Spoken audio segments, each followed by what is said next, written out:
Bonjour, c'est Lara pour une nouvelle capsule. Aujourd'hui, nous allons observer ensemble l'utilisation du pronom en. Nous utilisons en pour ne pas répéter.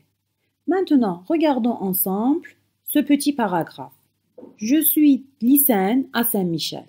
Je suis très contente de Saint-Michel. Je commence à Saint-Michel à 8 heures et je sors de Saint-Michel à 14h35. Vous voyez qu'on a beaucoup utilisé le mot Saint-Michel. Et c'est très fatigant d'entendre toujours le mot Saint-Michel. Donc, en fait, nous voulons supprimer dans ce paragraphe le mot Saint-Michel. Bon, qu'est-ce que nous allons faire? C'est très facile. Vous allez regarder la phrase. Si après le verbe, vous voyez la préposition de plus un objet, vous pouvez utiliser le pronom en. Ou bien, si après le verbe, il y a une quantité, comme par exemple 3, 5, peu de, 1 kilo de, vous pouvez utiliser le pronom en. Mais bon, où nous allons mettre en?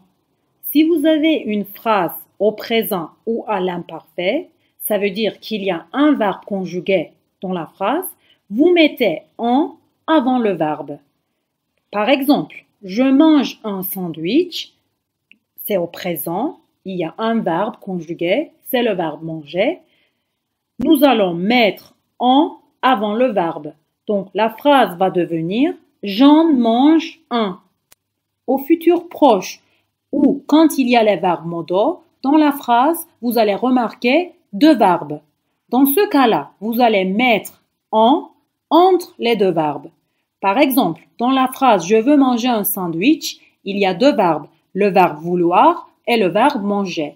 Nous allons mettre en entre les deux verbes.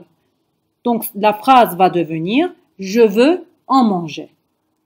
Quand vous avez une phrase au passé composé, vous mettez en avant l'auxiliaire être ou avoir. Par exemple, « J'ai mangé un sandwich » va devenir « J'en ai mangé ». Quand vous avez la forme impérative, vous devez faire attention. La phrase peut être affirmative ou bien la phrase peut être négative. Quand la phrase est affirmative, vous mettez en après le verbe. Quand la phrase est négative, vous mettez en avant le verbe. Par exemple, mange un sandwich, c'est une phrase à la forme impérative. Comment on comprend ça? Quand on regarde la phrase, on remarque qu'il n'y a pas de sujet dans la phrase. C'est pour cela que la phrase est impérative. C'est affirmatif, donc nous mettons en après le verbe. La phrase devient mange-en un.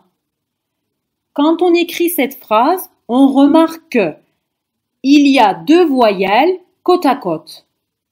Pour la prononciation, ce n'est pas facile. Donc, on ajoute le S avec les verbes du premier groupe. À la forme négative, ne mange pas de sandwich, on met en avant le verbe, donc la phrase devient n'en mange pas. Attention, dans certaines phrases, après de, vous pouvez également avoir une personne. Dans ce cas-là, vous ne pouvez pas utiliser le pronom en.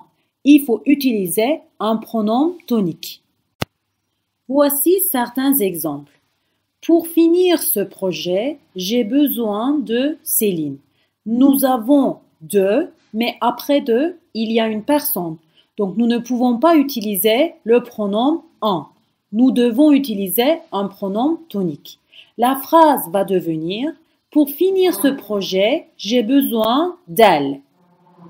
Un autre exemple, les enfants se souviennent de leurs anciens professeurs.